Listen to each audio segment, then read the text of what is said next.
Stanley tended to stick with the crew he knew wherever possible. And also Stanley's reputation preceded him, so you knew what you were in for. He expected a lot out of you, but I mean, he expected even more out of himself. So he wasn't one of these directors who sort of ponces about and says, oh, can you go and do that, and then gives you a bollocking for not doing it properly. He led by example. He didn't want to rush. For him, it was absolutely essential that there was no pressure when it really comes to film. That's the moment when you don't want to have any pressure. You can have it in pre-production, that's fine, yeah? But not when it comes to turning over. Take your time. And the actors liked it. There's no doubt about it. I just know that I had turned myself over to him, that he was my general, and that I wouldn't be saying to him, listen, are we gonna be done soon? All these stories about him doing 100 takes of everything are so not true. It depended on the moment. When it was necessary to do 100 takes, he would.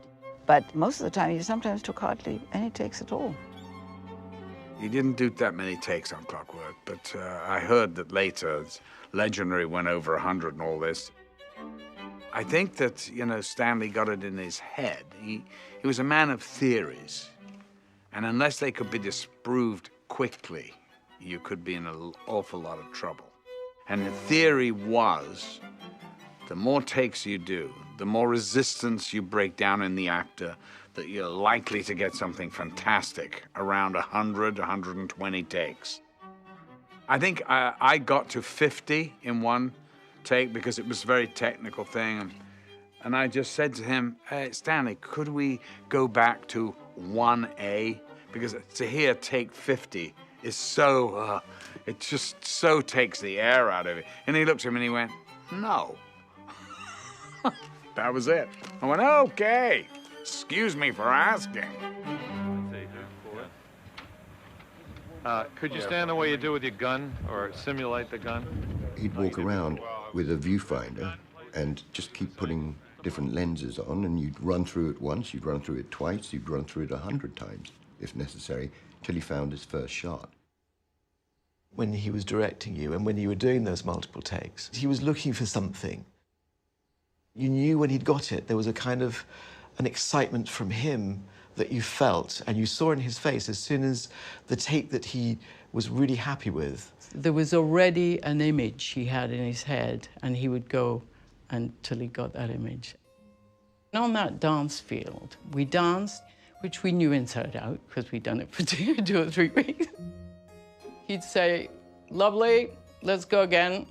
And so take 1, take 2, take 3. I have never done as many takes on anything. And when you thought it was good, and you thought, God, that was a good one. Lovely, go again. You think, uh-oh, what could you be wanting? He would just say, do it again. Let's do it again. I said, well, I should do it differently, right? If you want me to do it again, I said, no. He said, no, just like that. Just like that. And yet you want another one. He said, yeah. I said, it's your 16th.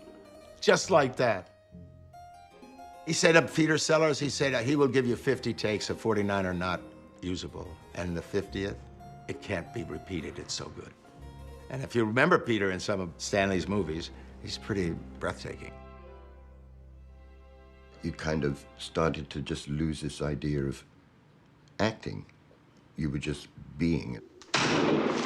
He was just waiting for you to drop all those add-ons as you do as an actor, those little touches you think make the performance. He just wanted you to be. And so by the end of it, there wasn't this pretension of a great acting performance. You were in the moment simply because you'd done it so many times. There was one actor that did, I think, 2 days worth of takes on one line that never made it in the movie. Bring all the flames up. We were about 50 yards looking through this broken wall. There was a hole and all these flames coming from these gas pipes. And cameras are in there, and we're outside the building. We're sitting at the monitors watching this scene, and he had his megaphone. And he would click the thing and go, in the megaphone. It would go like, bah, bah, like that. And he'd say, well, it's take 66. That was absolutely not good at all. and we're going again. Like that. I was there in England and Ireland for almost a year and a half. And at times I didn't think it would ever end. When Stanley turns the camera from here to here, we got a lighting job ahead of us. Okay? Now, the actors can go away and rehearse. When they call us back in, then Stanley has to relight the scene. It's his baby. But there was a rhythm to it, and you found the rhythm. Stanley's approach was very, very simple. He wanted to test everything. Good hand warm. Just dangle. No, honestly, this fits the string. Yeah, fits the string and just drop it down. Look at this, Doug. How's that look? To me, it looks great. Jan used a really great expression. He looks under every stone, and then he looks again. The thought that he'd gone away from something without knowing that he's done every single possible thing to make it as good as it can be. And that was the kind of conversations that I used to have with Stanley. But Stanley, we had this and that looked great. And we liked it when we saw the tests. And he couldn't always explain that, but there was something in him that he just wasn't comfortable with, that he wanted to explore something else. He lights for a long time, and then he decides he's not happy with it, and you go home, and you come back the next day, and you try again. So there was maybe 3 or 4 pages in this scene. Marie Richardson and Tom Cruise do the first few pages, and I come in at the end of this first scene that I'm in. I thought, you know, it'll be a few days, but it was more than a few days. So I got to the set to start to shoot my entrance into that scene. And he said, I don't really like how I've kind of got you guys lit, so we'll see you tomorrow. I was like, I was so close to actually shooting a frame of footage, but we didn't do it until the next day. He was trying things out. He had little models of things, and he was lighting them. And he would travel with a flashlight and then get it lit properly. He liked to play with that and had some good ideas of how to get scenes very logically constructed and visually very nice by playing with his little paper dolls. Stanley found out that I was on the same lot that he was preparing The Shining, and he took me on a tour of the sets, I had never seen anything quite like it before. Then Stanley showed me how he planned his shots. He had a Nikon still camera, and he had rigged a periscope that went from the lens straight down. So when he took me into a miniature version of all the sets of the Overlook Hotel, he could put that little periscope down into the set, and he could basically take a lot of pictures and plan where his camera was going. So I had a real tutorial that first day I went to Elstree from the great master himself. You know, it took 7 days to light that bathroom. Every morning, the first thing we would do when Stanley come in, we would go right to that head. And he would adjust filters and lights and get rid of this. He wanted an icy cold blue ambiance. And I think he accomplished that mission too. The reason that made Stanley's days longer than probably most other people's was because we would shoot for the designated hours, but then we would go off into another part of the studio and test the sets, light and test the sets with just a skeleton crew. Like 5 or 6 people. And then we would maybe do 2 or 3 hours there, get some food in, and invariably was very relaxed. At the end of the day in The Shining, McDonald would arrive. In those days, the hamburgers from McDonald's were a big thing. Then after our hamburgers, you do lighting test. And it was fascinating to see the way he was doing lighting test. I learned all the time because Stanley is a great, great teacher. Yeah, well, that's not bad. I have to say, that's probably was one of the things Stanley enjoyed as much as anything. And it was very, very relaxed. It was almost like a social evening, I would say. And it was very enjoyable. You know, we had no stand-ins. He said, well, I can't light the scene to a stand-in, it's not you.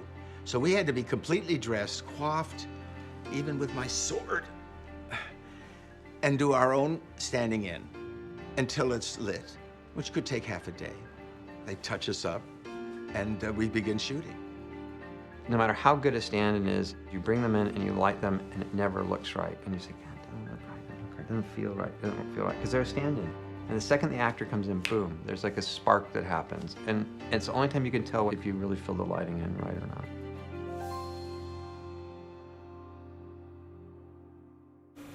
Action. You little scumbag! I got your name! I got your ass! You will not laugh! You will not cry! You will learn by the numbers! I will teach you! Now get up! Get on your feet! Stanley didn't like big crews. It was a thing that he had. He never wanted to have more people around than was necessary.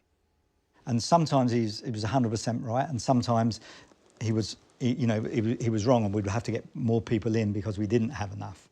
But he, generally speaking, didn't like to have more people than was really essential. We had a very, very humble setup. On Eyes Wide Shut, we had 4 offices and a Xerox machine. We were very few people. You could go on our set and you thought they had wrapped.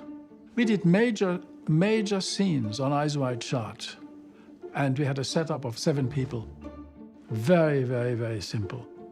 He was totally entrusted with his budget, with his money, nobody interfered. Warner Brothers trusted him, and he knew that. He knew he had to deliver. And I think that's the secret, that relatively small crew, because we went over schedule by 200%, but certainly only 10% over budget. On the whole, Stanley thought time is the most important thing that you spend with actors. And if you have such an emotional story, such incredibly complicated thought processes that go into these scenes, you want to take time and keep his crew very small, keep it all as cheap as possible, and take the time. With Eyes Wide Shut, it was scheduled for 89 days, that shoot. After day 1, we were half a day behind schedule. And I just thought, that's great. How wonderful. This one's going to go rolling on and rolling on and rolling on. On the call sheets, you'd have day 24 out of 89, and day 50 out of 89. So when we got to day 89, and we still had a third of it to do, we sort of said, well, what do we do now, Stanley? Tomorrow, do we put day 90 out of 89, or? And he just said, don't put any days at all. That was it. The number of days we'd been shooting was taken off the call sheet, and we never thought about it again. He told me that his favorite part of filmmaking is editing, because in the editing room, that's where the film comes to life, and he loved editing. He couldn't wait to finish the movie. He said, I only really enjoy making films after the actors are gone, and I just have it to myself. Full Metal Jacket was the first time that he actually started using a computer editing system. We had over 1 million feet of film for Full Metal Jacket, which ended up as not even 6 double reels. It was astonishing. Every word of dialogue was listened to. Every single take was looked at. And before, the computer editing systems, of course, everything had to be cut, spliced, tried, and then there were so many combinations of it. If a character sort of had a simple line like, I love you, just for argument's sake, okay? And it was 40 takes, or 50 takes. He'd listen to every single I in isolation, every single love in isolation, and every single you in isolation. And then bit by bit, he'd start knocking out the ones that sounded like nothing. He'd find the right combination of I love you. So you could only thank God of Full Metal Jacket, that we actually had a computerized editing system.